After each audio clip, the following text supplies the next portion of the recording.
Hi guys, welcome back again to our channel. At eto nga pala si Timan. So guys, kung mapapansin nyo, meron tayong aircon dyan sa ating pong harapan. No, yan po ang ating pong pag-uusapan ngayon. Ano ba ang pinakamagandang aircon na inverter ngayon? Kasi po yan po ang usap-usapan online doon po sa may home bodies. Let's go!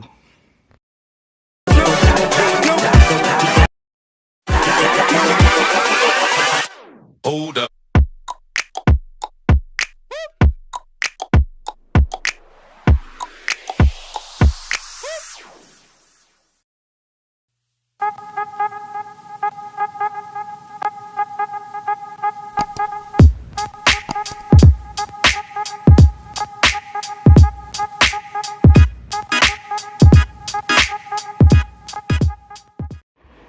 Hello guys, kung mapapansin nyo ngayon, narito tayo sa aming kwarto. At ang aming pong gamit ay LG Dual Inverter. Marami po ngayong usap-usapan online at mapa home bodies kung ano po ba ang pinakamagandang aircon ngayon. Kung ano pong magandang brand ng aircon at ano ba yung maayos na aircon ngayon. Yan po ang ating pong pag-uusapan. So guys, kung mapapansin nyo, dito po sa aming kwarto ay meron tayong LG Dual Inverter. Yan po ay 1.5 horsepower. At ang aming pong kwarto ay 4.5 square meter lang. Kasi ang aming pong bahay ay nasa 30 square meter lang sa ngayon. Pero guys, share ko lang sa inyo yung review nitong LG Dual Inverter na 1.5 horsepower. So guys, sa amin dito maayos naman ang LG. Okay siya at tahimik siya at higit sa lahat ay tipid siya sa kuryente. So guys, meron si LG mga features yan, katulad ng yung merong internet at yung merong UV at yung merong mosquito repellent. Pero guys, para sa akin, kung ano yung purpose talaga ng aircon, dun tayo. Usapang tipid, kailangan basic aircon lang tayo. Kaya po yan po yung aming pong gamit ngayon. Naka-basic lang kami na inverter na merong 70% energy saving. So guys, meron tayong apat na klaseng aircon. Yan po yung non-inverter.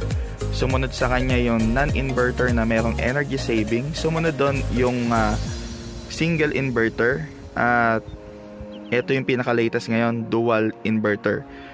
Para po sa akin, dalawa lang yung nakita ko. Hindi ko alam sa iba kung meron pa silang nakita. Dalawang brand lang po ang nakita ko na merong dual inverter. Unang-una si LG at si Colin. Yung Primus niya na model ngayon. Yung sa Colin. So guys, before naka-Colin kami na single inverter, tipid naman siya, kaya lang mas tipid si dual inverter. Ang amin pong bill ngayon sa kuryente ay nasa nagre-range ng 2,000 plus to 3,000 plus, mga ganyan. Syempre kapag meron tayong bisita, nakabukas yung ating pintuan ng kwarto, kasi ang amin pong bahay ay bungalow lang. Wala naman po siyang second floor. Kapag meron kami ditong bisita, syempre bubuksan namin yung door ng aming kwarto para lumabas yung lamig at para hindi mainitan yung mga bisita. At syempre ganun din naman yung mga kids natin na mga nasa sala na mga nanonood, naglalaro. Syempre gusto natin bilang mga parents ay maging komportable ang ating mga kids habang sila ay nanonood, naglalaro dun sa ating pong sala. Kaya guys, pinili namin yung LG na 1.5 horsepower na dual inverter. Okay na okay siya para sa amin. Nire-recommend ko sa inyo para mas makatipid kayo yung LG dual inverter.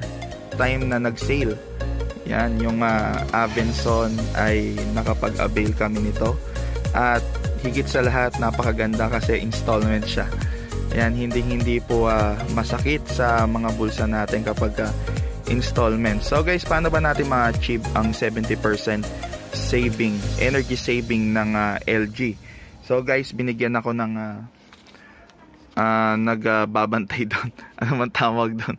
Ano, yung nagbebenta doon ng ganto. So guys, yung kanyang sinulat dito, kung mapapansin nyo, merong guhit. Ibig sabihin, yung guhit na yan yan po ay hindi available sa window type. Ay, hindi available sa split type. Yun. No, kasi ang split type ay 1 horsepower. Wala siyang 0.5, wala siyang 0.75. Kumbaga, 1 horsepower lang talaga siya. So guys, no, kapag ang gamit nyo yung LG ngayon na usong-uso yung window type, yan po ay para sa 12 square meter. Pinaliwanag naman sa akin, pwede naman siya mag-exceed kahit konti. 12 to 15 square meter.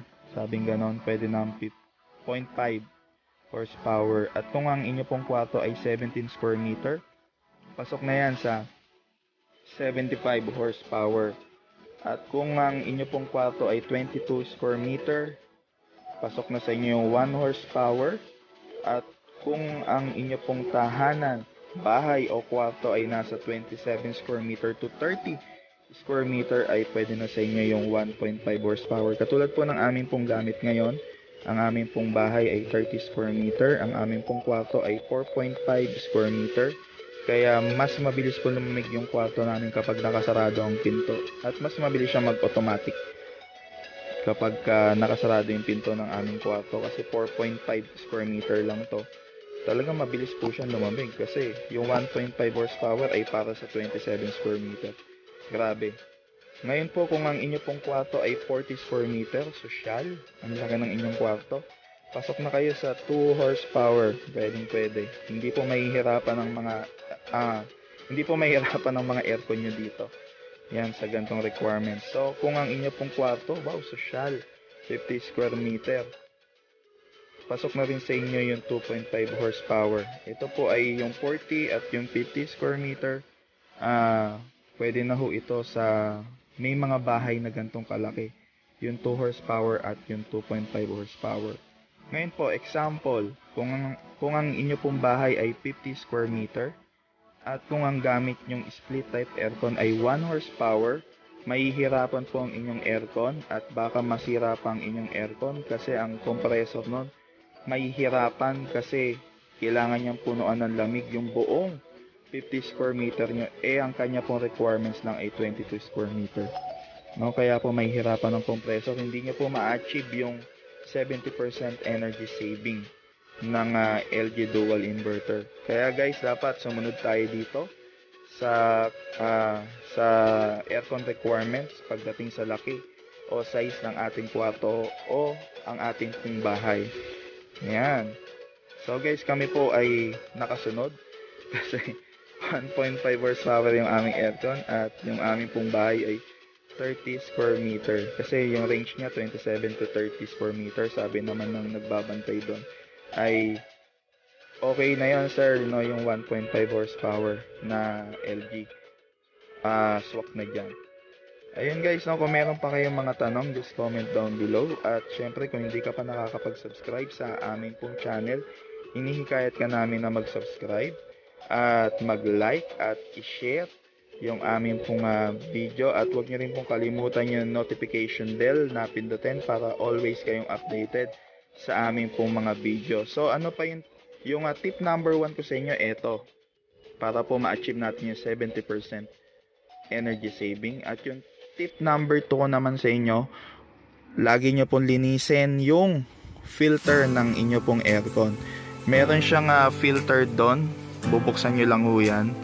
Tapos meron kayong makikitang wire mesh doon, no, yung parang screen. Tatanggalin nyo yon and then lilinisin nyo. Kasi minsan po napupuno yan ng dust, alikabok. No, and then balik nyo na ho. And then after 6 to 8 months, depende po sa alikabok sa bahay nyo o sa labas ng inyong pong tahanan, kami po nagpapalinis kami every 8 months. Yan, ng buong unit, yung indoor unit at yung outdoor unit pinalilinis namin para ma-achieve namin yung 70% na energy saving o ma-maintain namin yung ganon. Kasi nga po kapag ang aircon natin ay sobrang dumi, mahihirapan din yung compressor, mahihirapan yung ating aircon. Yan, kasi bakit meron pong mga nagbablock na dust, alikabok, dumi doon sa mga daraanan ng hangin. Katulad po niyan, 'di ba? Meron siyang parang hélice doon na bilog. Minsan niya napupuno yan ng alikabok, kaya yung hangin humihina kapag marumi na, at minsan nagkakaroon ng leak dyan sa loob kapag madumi na. Okay? Ngayon po ang aming aircon, binubuksan namin yan 7 o'clock ng gabi. Papatayin namin yan ng 8 o'clock in the morning. At bubuhayin namin yan ulit ng alas 12 ng tanghali. At papatayin namin yan ng 5 o'clock ng hapon. And then bubuksan ulit namin ng 7, papatayin ulit ng 8 ng umaga, buksan namin ulit ng 12 o'clock ng tanghali, patayin ulit ng 5 o'clock ng hapon. Ganun po siya araw-araw. At yung aming bill, 2,000 plus to 3,000 plus, depende po sa konsumo namin sa kuryente. Minsan kasi pag meron kaming mga bisita, syempre nandiyan yung gana ng gana yung rice cooker, electric kettle, etc. Depende po yun, kaya kami minsan umabot ng 3,000 plus. Para po sa amin okay to, tipid siya. Tipid yung LG inverter. Ngayon po ay papakita ko naman sa inyo yung outdoor unit natin. Let's go! Ayan na guys, ngayon nandito na tayo sa aming outdoor unit ng LG. Kung mapapansin nyo, maganda na. Okay, maganda. Ganda, oh. Shout out nga pala sa'yo. Sumisignal. Gusto niya pong magpa-shout out. Ngayon po ang aming pong LG model ay HS12ISS. So ayan po ang kanyang outdoor unit. At ang pinakamaganda dyan ay naka R32 na siya. Okay? At yung mga latest po ngayon na inverter, hindi na po ito mabigat. Kaya na pong buhatin ng isang tao. Unlike before, napakabigat. Okay? Ano pa ba yung tip number 3? Pasok tayo sa tip number 3. Tip number 3 ko po, dapat yung inyong outdoor unit ay may bubong. Yan. At hindi po nasisinaga ng araw para hindi siya mahirapan. Okay? Bakit po ganon? Kasi nga po, tingnan nyo to, no? Check nyo to. Check natin. Ayan, kung mapapansin nyo, meron na siyang kalawang. At eto pa. Ayan. Guys, imagine niyo kung walang bubong yan, ulan at arawin, paano na kaya? O, di ba? Okay ba? Ito po nakabubong pa yan pero nangangalawang na. So guys, bakit ba natin kailangan bubungan ito? Para po ma-prolong yung buhay ng ating aircon.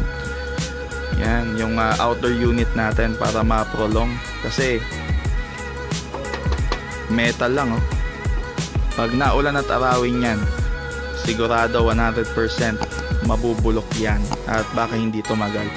So guys, mapoprolong siya kapag ganyan, meron siyang bubong. Okay?